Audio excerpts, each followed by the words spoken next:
Hello and welcome to Monty Explores. For some time now we've been interested in the collectibles markets, typically at local auction houses, buying and selling what tend to be house clearances, and then seeing if you can find any gems within a lot of the old stuff that's more a case of people's trash than ever. This lot actually came from a flat renovation that we did. They'd left a lot behind in the kind of loft storage space, which we obviously had to clear out. So here we've got two boxes of old sci-fi books and a game that was found. That's actually a Steve Jackson game, and a box of 7-inch records. So if we start with 7-inch records, looking through, there's approximately 100 or so records. There's quite a few that don't have any cases in, but there's probably 80 or so that do have covers. So going through the box, there's Grace Jones, Orange Juice, Carmel, Javier,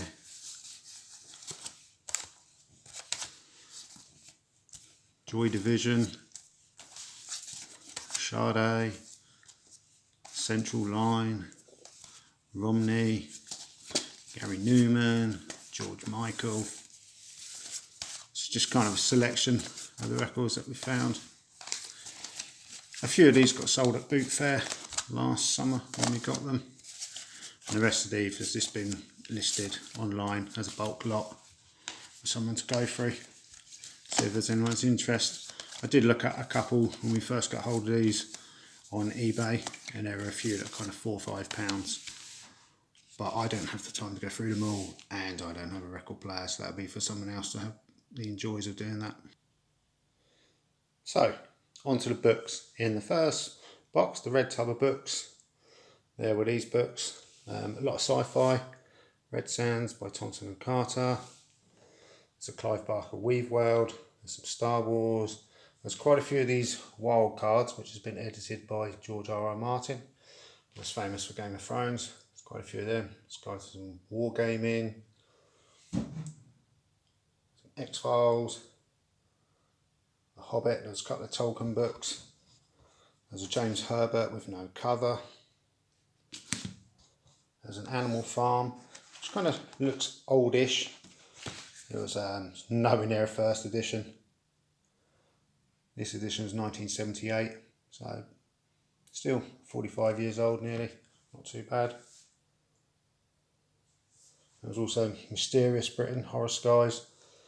Whoever had this was obviously a sci-fi fan. So we go on to the second tub of boxes, the green tub, and the game by Steve Jackson. I'll get them out, lay them out, and then we'll go through them. So on to the second box, and as you can see there are quite a few more books in here. Again, a Tolkien, quite a few of the Dragonlance books in there, again another Tolkien, more wild cards edited by R.R. Martin. There's several sci-fi books I've never heard of personally. Stephen Donaldson one, more Dragon Realm, more Legend, more wild card, True Game, Michael Moorcock. So basically I had a quick look on eBay what these books are worth. Usually £3 or £4 including delivery. So I'll just probably try and sell these individually to people that are looking to add to their collections, and see how we go from there. Obviously I prefer to get rid of them all in one go, just depends if someone wants to take them all on. And then also in the books, as we've shown at the start of the video, the most interesting one was this game called The Awful Green Things from Outer Space from Steve Jackson Games. Now, as anyone who knows of fantasy books, certainly I read as a child, was the Jackson ones, basically the dice games where you throw a dice and then you decide which page you're going to move to next. It was an adventure within a book. Steve Jackson was one of the authors of that. This game I'd never heard of before. Actually looked it up on eBay. This seems to be one of the newer games. This is actually made in the USA, whereas later editions are made in China, pretty much like everything nowadays. So I've cleared everything away so we can have a better look at this game. So inside the box there is instruction manual, and also says the contents of what's in the box.